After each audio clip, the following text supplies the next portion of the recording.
کرمل با هر راه و واسطه می‌خواهد که مردم روسیه را به پیامرسان یا مسنجر مکس زیر حمایه دولت آبونه کند، اما بسیاری ها نمی‌خواهند از آن استفاده برند و اصرار می‌ورزند که کار مکس کمبودی زیاد دارد. وقتهای آخر روسیه با هر بهانه اینترنت موبیلی، خدمات پیامرسان‌های خارجی و VPN یا فیلتر شکن‌ها را متوقف کرده کاربران را به استفاده از مکس تشویق می‌کند. آن همچون پیامرسان ملی توصیف می‌شود. مکس مالکیت شرکتی میباشد که صاحب آن پسر یکی از یاوران پرزیدنت روسیه ولادیمیر پوتین است. ایرینا ماتوییوا، نوازنده یکی از طربخانه‌های مسکو میگوید پیامرسان مکس را در تلفنش نصب کرده است تا با شاگردانش در تماس باشد.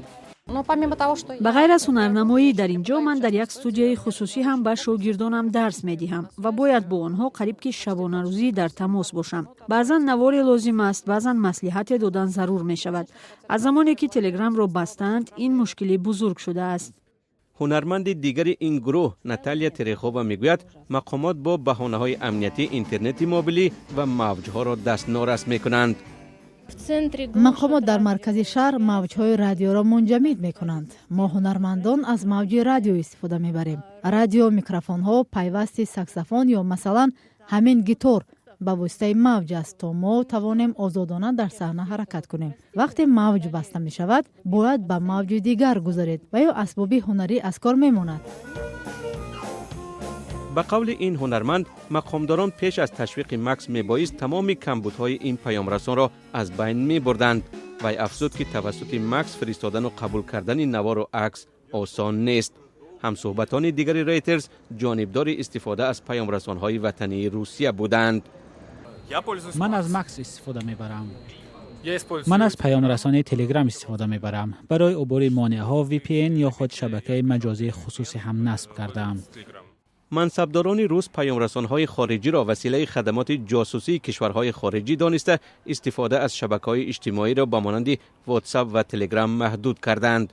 صاحبان پیامرسان مکس در آخر ماه گذشته اطلاع دادند که الکی 107 میلیون نفر در روسیه، آسیا، آفریقا، امریکای لاتین و خاورمیانه از خدمات پیامرسان آنها استفاده می‌برند. فعالان مخالفین تأکید می‌کنند که خدمات امنیتی به پیامرسان مکس دسترسی داشته، هوش مصنوعی با قرائت اطلاع خصوصی روی خط تهدیدهای احتمالی امنیتی و دیگر اندیشان را ترتیب می‌دهد.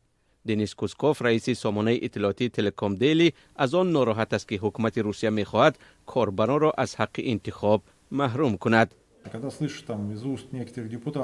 بعضی دپوتات ها طلب دارند که هر یک نفر پیامرسان مکس نصب کند. اگر مکس نصب نکرده است پس او دشمن مردم است.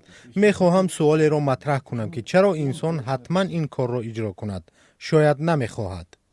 در این رابطه خبرنگار ریترز به یاد می‌آورد که مردم روس عنعنه طولانی مقاومت پنهانی به سنزوره دولت را داشتند. در دوره پادشاهی این نشر پنهانی و نسخه برداری کتاب و اشعار دیگر اندیشان بوده است که در دوره شوروی با نام سم ازداد ادامه داشت.